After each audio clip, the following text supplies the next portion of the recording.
મુખ્યમંત્રી ભૂપેન્દ્રભાઈ પટેલે રાજ્યના ખેડૂતોના વિશાળ હિતમાં એક મહત્વપૂર્ણ નિર્ણય જાહેર કર્યો છે। આગામી તારીખ 11મી જૂનથી ગુરુવારથી નર્મદા નહેરોમાં સિંચાઈ માટે પાણી છોડવાનો નિર્ણય જાહેર કરાયો છે। નર્મદા કમાન્ડ વિસ્તારના ધારાસભ્યો અને સાંસદોને સિંચાઈ માટે વહેલું પાણી છોડવાની મુખ્યમંત્રી સમક્ષ રજૂઆત કરી હતી। મુખ્યમંત્રી ભૂપેન્દ્રભાઈ પટેલે આ રજૂઆતોનો સકારાત્મક પ્રતિસાદ આપતા નર્મદા યોજનાના વરિષ્ઠ અધિકારીઓની એક ઉચ્ચ સ્તરીય બેઠક તાત્કાલિક બોલાવી અને નર્મદા યોજનામાં ઉપલબ્ધ પાણીના જથ્થાની સમીક્ષા હાથ ધરી હતી।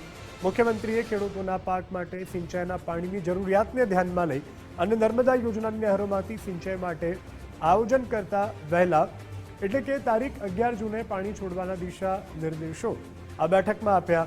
મુખ્યમંત્રીની અધ્યક્ષતામાં યોજાયેલી આ ઉચ્ચ સ્તરીય બેઠકમાં સરદાર સરોવર નર્મદા નિગમના અધ્યક્ષ મુકેશ પુરી, પાણી પુરવઠા અગ્ર સચિવ શાહમીના હુસૈન, મુખ્યમંત્રીના અધિક અગ્ર સચિવ ડોક્ટર વિક્રાંત પાંડે, સચિવ ડોક્ટર અજય કુમાર, સરદાર સરોવર નર્મદા નિગમના ડાયરેક્ટર કમાન્ડ એરિયા એવા રાબડીયાજી, ડાયરેક્ટર કેનાલ તેમજ પાણી પુરવઠા બોર્ડના સભ્ય સચિવ ભગદેવજી પણ બેઠકમાં ઉપસ્થિત રહ્યા હતા।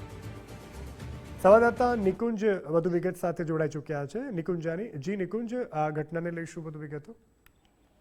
રાજ્યના ખેડૂતો માટે એક મહત્વનો નિર્ણય રાજ્ય સરકાર દ્વારા લેવામાં આવ્યો છે। નર્મદા નહેરમાંથી સિંચાઈ માટે આગામી ગુરુવાર એટલે કે 11 જૂનથી સિંચાઈ માટેનું પાણી છોડવામાં આવશે।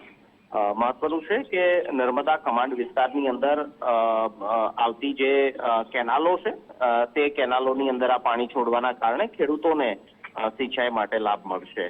નર્મદા કમાન્ડ વિસ્તારની અંદર આવતા જે વિસ્તારો છે ત્યાંના ધારાસભ્યો અને સાંસદોએ રાજ્ય સરકારને સિંચાઈ માટે વહેલું પાણી છોડવા માટે મુખ્યમંત્રી સમક્ષ રજૂઆત આવી હતી અને આ રજૂઆત સંદર્ભે એક ઉચ્ચ સ્તરીય બેઠક મુખ્યમંત્રીની અધ્યક્ષતામાં મળી, જેની અંદર નર્મદા યોજનાની અંદર ઉપલબ્ધ જે પાણીનો જથ્થો છે તેની સમીક્ષા કરવામાં આવી અને સમીક્ષાના અંતે એ નક્કી થયું છે કે નર્મદા ડેમની અંદર સરદાર સરોવર ડેમની અંદર પૂરતો જથ્થો ઉપલબ્ધ હોવાના કારણે હાલની સ્થિતિમાં સિંચાઈ માટે વધારાનું પાણી છોડી શકાય તે પ્રકારની સ્થિતિ છે અને તેના કારણે રાજ્ય સરકારે નિર્ણય લીધો છે કે નર્મદા કમાન્ડ એરિયાના વિસ્તારો માટે 11 જૂનથી સિંચાઈ માટે પાણી છોડવામાં આવશે।